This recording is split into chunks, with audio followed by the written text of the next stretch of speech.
Hondakinak birtziklatu ahal izateko nahitaezkoa da denok etxean zein lantokietan zaborra gaika sailkatzea. Honezkero argi izan beharko genuke non bota behar den gauza bakoitza, baina zalantzarik izan ezkero, badira mugikorrerako aplikazio baliagarriak ere. Nahikoa da hondakin jakin bat bilatzailean sartzea, zein edukiontzitan bota behar den jakiteko.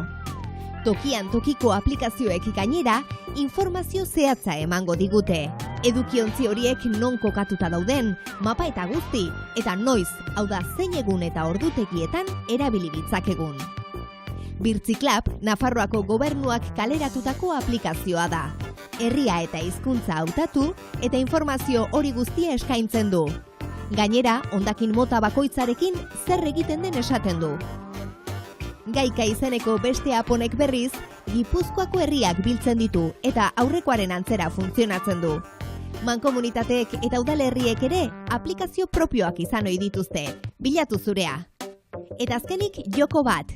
Birtziklatu izena du eta 2 minutuan ahal ditugun hondakin guztiak sailkatzera gonbidatzen gaitu. Ea uste bezain ongi egiten dugun.